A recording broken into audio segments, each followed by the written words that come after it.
This is a guest essay written by Mihal Bitton, a spiritual leader, sociologist, and scholar.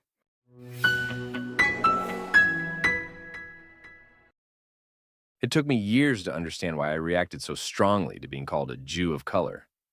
On paper, I seemed a perfect fit for the label. An immigrant from South America with Middle Eastern ancestry, brown skin, an accent, and personal experiences of racialization.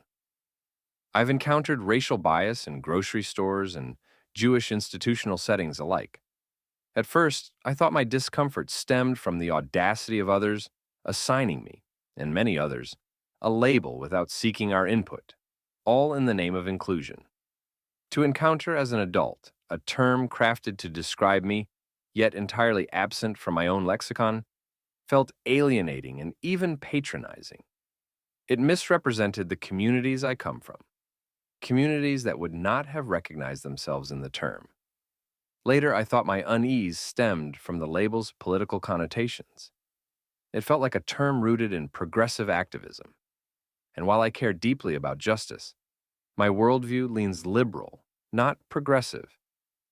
The first time I heard the term, it was accompanied by an analysis of America as systemically racist, its real founding in 1619 rather than 1776. As an immigrant who adores America, warts and all, I couldn't help but feel baffled. Why did so many on the left view America as uniquely malevolent? Jew of color felt less like a description and more like a political statement I had never consented to make. Over time, I realized that my discomfort ran deeper. It wasn't merely about my lack of consent or my politics. It was about what it means to be a Jew and part of the Jewish people. I know that the term Jew of color means different things to different people. For many of my friends, it is an authentic representation of their racial identity, or serves as a way to advocate greater sensitivity and awareness of Jewish diversity. At the institutional and activist level, however, the term often functions as a political or ideological identity that inserts America's black-white dichotomy into Jewish communal life. It assigns guilt and innocence within the Jewish community, flattens the rich diversity and complexity of Jewish identity, and undermines the shared bonds that define our peoplehood. I am wholly committed to fighting racism inside and outside our communities, and helping to make every Jew, regardless of skin tone, feel welcome in Jewish spaces. But I distinguish this effort at inclusion from a different political project. As a non-white Jew, I don't identify as a Jew of color because the term often feels more focused on white Jews than on people like me. Specifically, for many, the political project linked to the term Jews of color insists on coloring white Jews with the white guilt of American racial discourse. I think that the internal Jewish debate that took place over the term and the associated demographic questions in 2019 offers a helpful case study for examining how this binary framework emerged in the Jewish community and what it reveals about the complexity of Jewish identity, peoplehood, and the risks of mimicking America's racial politics.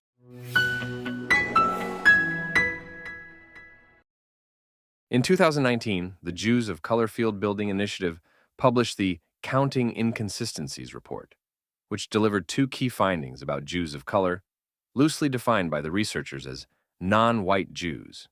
First, the report argued that previous surveys commissioned by or in coordination with bodies in the organized Jewish community had systematically undercounted Jews of color, often omitting race questions, relying on inconsistent frameworks, or using methods like quote-unquote common Jewish last names. Second, it estimated that, based on its corrected methodology, Jews of color in fact constituted 12 to 15% of Jews in the United States, a figure far higher than earlier surveys had suggested. These two findings reinforced each other, shaping a narrative not just about Jews of color, but about the organized Jewish community as a whole. If Jews of color were 12 to 15% of American Jewry, then the systemic undercounting in previous studies was proof that the majority white organized Jewish community was, intentionally or otherwise, beset with systemic racism that had rendered so many Jews of color institutionally invisible. This account aligned with the origins and evolution of the term Jews of color itself, which was originally introduced in 2001 by educator, researcher, and activist Shahana McKinney Baldwin as, quote, a reminder for some that there are Jews who are Black, Latino, or Latina, Asian, and or Native. 2 decades later, McKinney Baldwin clarified that the original purpose of the term had been not just to, quote, acknowledge and lift up the racial and ethnic diversity in our communities, but also to find ways to end the exclusion that Jews of color experience as racial and ethnic minorities within U.S. Jewish spaces. For McKinney Baldwin, Jews of color was not merely a descriptive label for non-white Jews, but a political tool designed to diagnose and address exclusion and discrimination in Jewish institutions. Using the term could be, in her words, a, quote, political act. For many leaders publicly associated with this term, Jews of color was as much a political category as it was a term of racial or ethnic identity, one that couldn't be separated from the critique of systemic power dynamics and racial exclusion inside the majority white Jewish establishment. Many dark-skinned Jews like myself read the report and discovered, to our surprise, that not only were we classified as Jews of color, or jocks, but that we made up a far larger fraction of the American Jewish community than previously thought. Statistically speaking, every minyan in America includes at least one person of color became a frequently quoted line.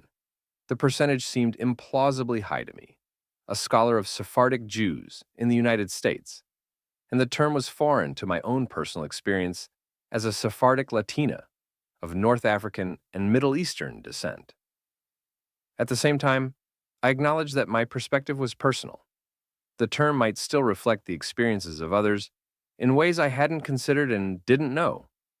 Attending a presentation of the report at a mainstream Jewish institution, I was profoundly moved by the painful stories shared by many fellow attendees, particularly Black Jews, who described facing clear exclusion and being made to feel unwelcome in Jewish spaces.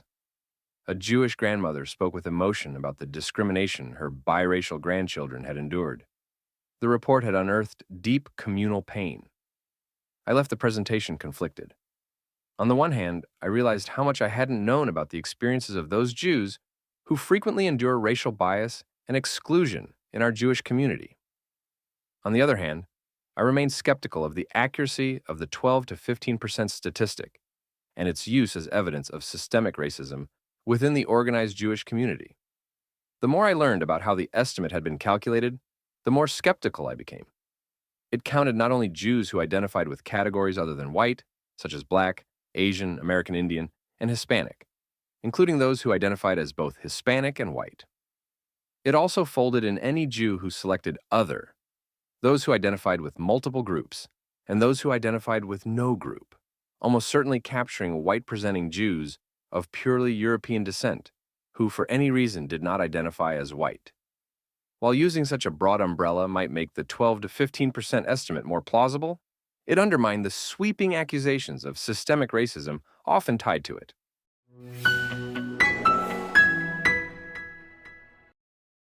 Had the conversation about the report and its estimates allowed for a diversity of perspectives, it might have proven valuable for addressing racism within the Jewish community and for raising awareness about its diversity. But the discourse quickly transformed into something different: a litmus test. To agree with the report's estimates and accompanying diagnosis was to align with anti-racism. To question them was to be complicit in perpetuating racism within Jewish communities. This transformation into a litmus test became clear when two demographers, Ira M. Sheskin and Arnold Deshefsky, wrote an article on the website E-Jewish Philanthropy, questioning the methodology and categories used in the study. Their critique flagged significant methodological flaws, such as the use of local figures to stretch national estimates without recognizing that the national estimates had already incorporated state-level data, and questioned the overly broad Jews of color category. Their conclusion defended the integrity of prior research, some of it conducted by them. and argued that although the percentage of Jews of color was very likely to increase in the near future, the current percentage of such Jews probably aligned closely with the 6% estimated in 2013 by the Pew Research Center. While they acknowledged the critical importance of inclusion, they maintained that it should not come at the expense of rigorous and reliable data.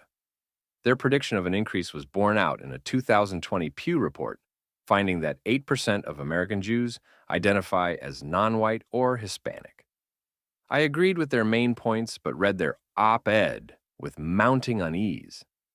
They seemed to misjudge the stakes of the conversation, approaching it with neither the sensitivity it demanded nor the ability to diffuse its tensions. They missed the political and emotional, dare I say intersectional, subtext of the report. The flurry of responses to their article made it clear.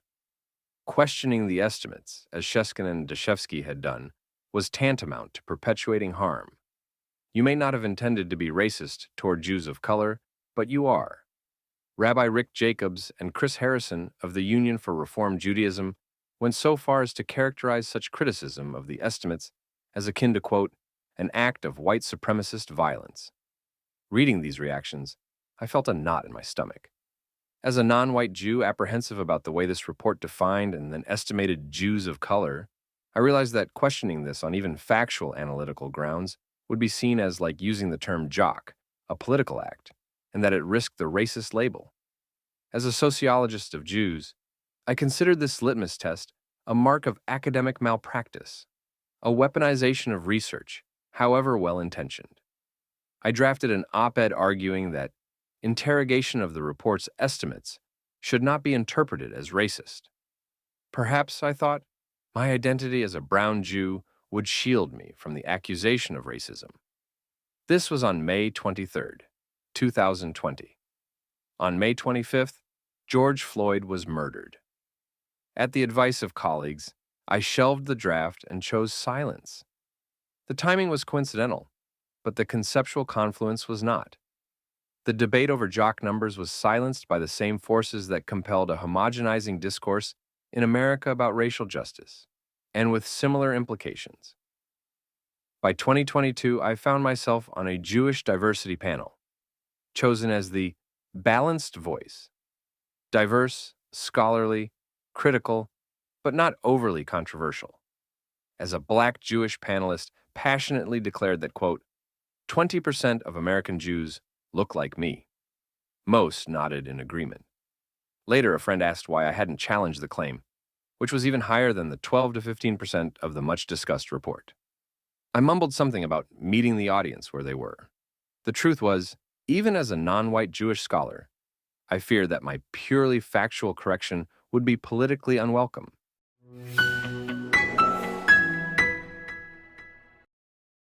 In retrospect, I think that this controversy reflected a deeper crisis, the shifting political narrative of American Jewry.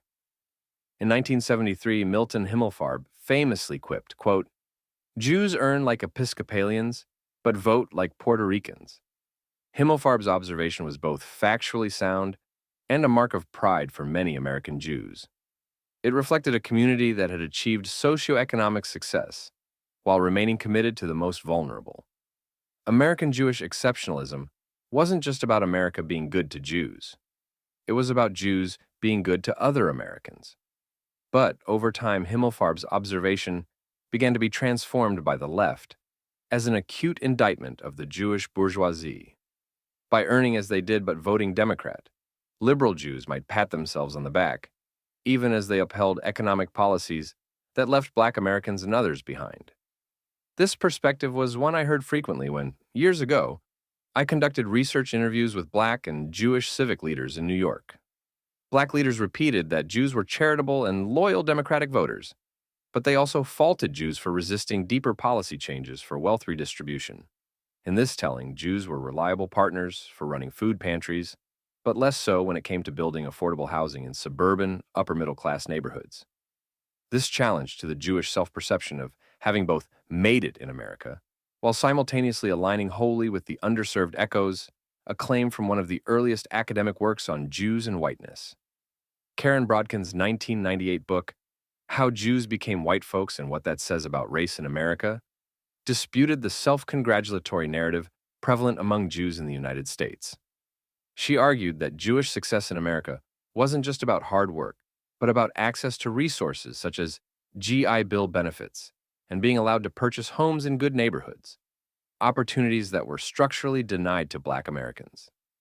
She insisted that Jewish assimilation in post-war America was an assimilation into whiteness and indicated that some of the ways in which this was done directly hurt Black Americans. Once a novel critique of American Jewish exceptionalism, this perspective became increasingly influential. This explains why the 2019 JOC estimates went largely unquestioned in white Jewish spaces.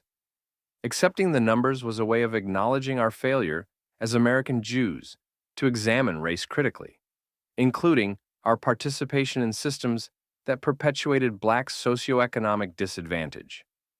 This was Jewish guilt, amplified by whiteness to form white Jewish guilt.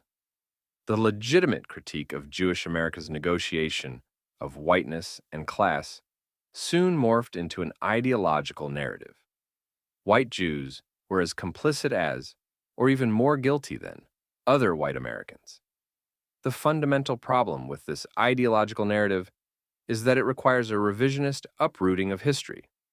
A semi-recent and striking example of this was the omission of Rabbi Abraham Joshua Heschel from the 2014 film Selma. Many supporters of the ideological narrative saw this omission as a corrective to the old narrative of Jewish self-importance and self-righteousness. But it was the opposite of historical correctness. Heschel had in fact been at Selma in the front line. The photograph of him marching with Martin Luther King Jr. is one of the best known of the civil rights era. Removing him from the scene was, rather than a historical corrective, a political act done in the service of protecting the revisionist ideological narrative that runs counter to the historical facts. At a panel on Jews and race, I heard speakers mock those, including Dartmouth professor Susanna Heschel, Rabbi Heschel's daughter, who expressed frustration over her father's exclusion. How self-absorbed can Jews be, they laughed, to focus on Heschel in a movie about Selma? The speakers missed the point. It is not self-absorption to insist on truth, or at least to reject falsehoods. They seem not to realize that they and the filmmakers were participating in a historical transplant operation, transmuting America's racial political drama into the Jewish community, as though the latter were simply a separate but equal stage of that drama. Something closer to the opposite is true. Jews brought their global and historical experience of suffering to America's racial drama. Statistics on the overrepresentation of white Jews in the civil rights movement and among the white freedom riders, for instance, are a matter of scholarly consensus. The goal of these white Jews was for the epic of American Jewish success to be repeated in the Black community.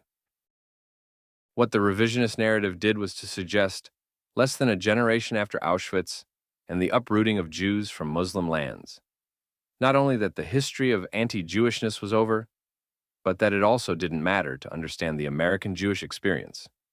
In effect, Jews might have been the other elsewhere, but in America, they were part of the power elite, regardless of their actual experience, history, or actions on behalf of others.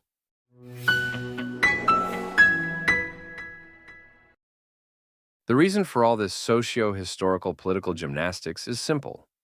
Jews, as a social, historical, political, and religious category, defy America's simplistic identity politics binaries. Historically, Jews have been persecuted by Christians and Muslims, capitalists and Marxists, the aristocracy and the peasantry, the wealthy and the poor.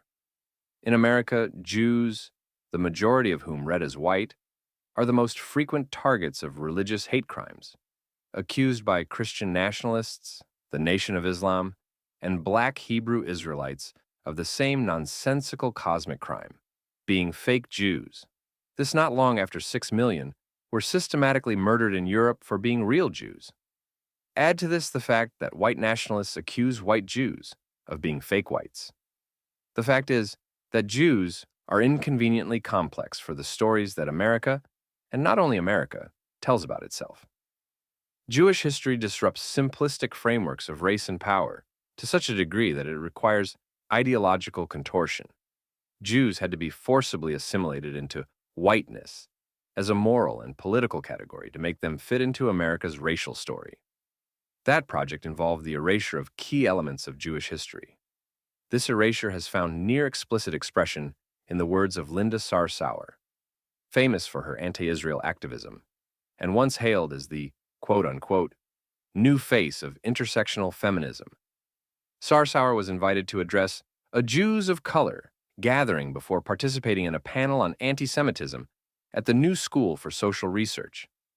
In a video published by the organization Jewish Voice for Peace, she stated, quote, "I want to make the distinction that while anti-Semitism is something that impacts Jewish Americans, it's different than anti-black racism or Islamophobia, because it's not systemic. Of course, you may experience vandalism or an attack on a synagogue, or maybe on an individual level. But it's not systemic, and we need to make that distinction." End quote. This attempt to distinguish anti-Semitism from other forms of bigotry for being less systemic is exactly how systemic anti-Semitism operates. The assimilation of Jews into white American history erases the essence of Jewish history. I've experienced it firsthand. In one interfaith conversation, I objected to focusing exclusively on Islamophobia while ignoring anti-Semitism. A white Jewish friend chastised me, accusing me of centering Jewish suffering to deflect from Jewish privilege. This framing remakes Jewish suffering into its own sin, simply a mask to avoid white privilege. White Jews thereby stand doubly accused, profiting off of claiming victimhood while victimizing others in the process.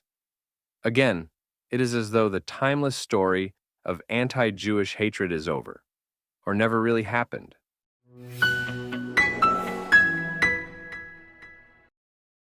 This is what I mean when I say that early on, I sensed that for many of its proponents, the term Jews of color had more to do with white Jews than it had to do with me.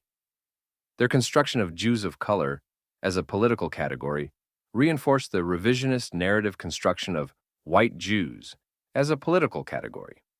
It framed white or Ashkenazi as pejoratives, erasing the shared ancient Middle Eastern roots of Jewishness and assimilating Ashkenazi Jews into the culpability of whiteness.